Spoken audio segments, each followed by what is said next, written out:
You should in your business have a list of products already or services that you are offering. Once you have that list ready, you're then ready to add those products into the system. We want to add the products first before we start doing invoices and estimates and proposals, because we want to make sure that we have all of your products in play. If you are using Stripe already, you can import a product from Stripe. I can select the import button. I can select any kind of product I may have already had here in Stripe. We can just select a price point or a product and we can add it right here. We can add the setup fee if there's a setup fee or any other information.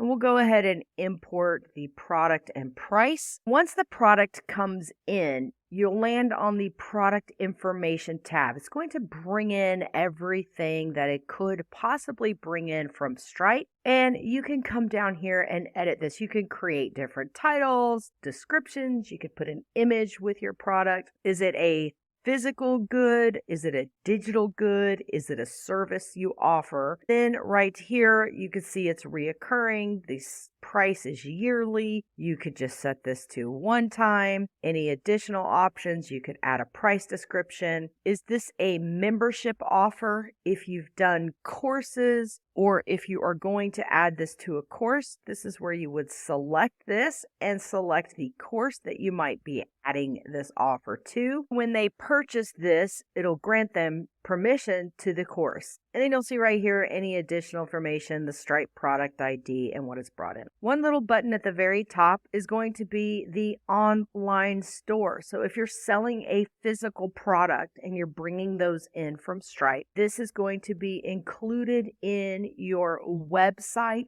online store.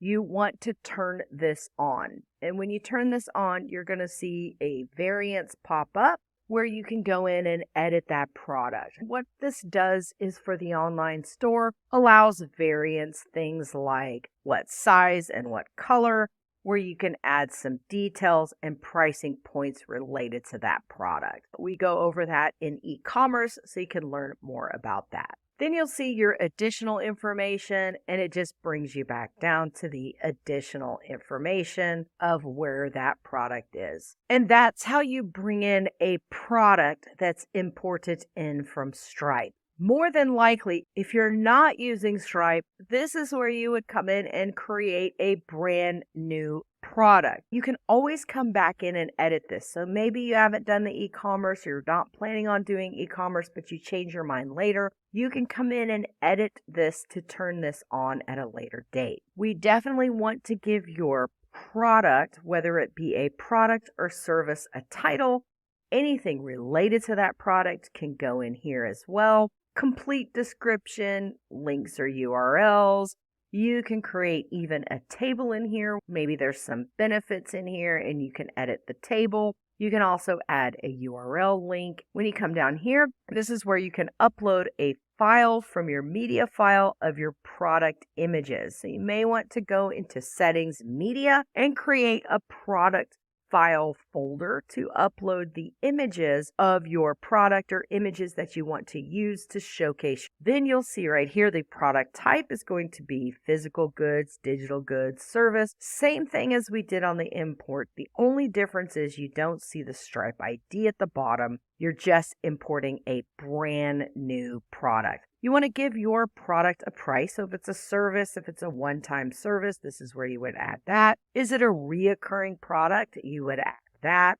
Reoccurring again, meaning monthly, yearly, or maybe this product has a couple of payments. So for example, if you sell a product for $2,000 and you're allowing them to make 10 $200 payments or 4 $500 payments, you definitely want to select reoccurring. You would put in the amount here at $2,000 and you could set the billing period. Is this going to be monthly, weekly, daily, yearly, or do you need to set a custom parameter?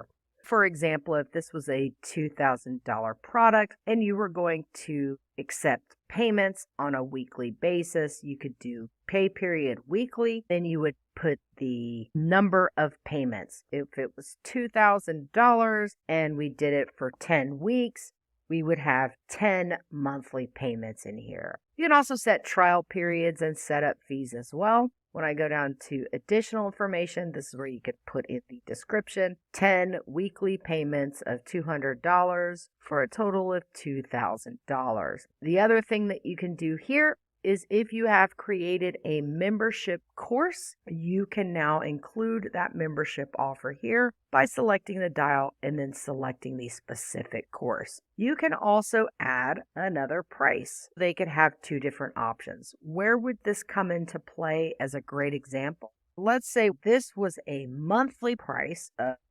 $200. We could add the monthly price here, and we could add a reoccurring yearly price. So you can have a monthly and a yearly related to that sample product. Here you'll see it just toggles between product information and pricing, and now we've added these two pricing, reoccurring monthly, reoccurring yearly, and we can save.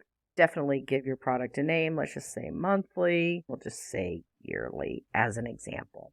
I'll go ahead and select save. Let's give it a product name. We'll just call this product 1 and then we'll hit save. Now I have product 1 entered. Once you have it saved and set up as your product, you can sync this with your Stripe and PayPal account. If you created a product in Stripe, this would have already been brought in.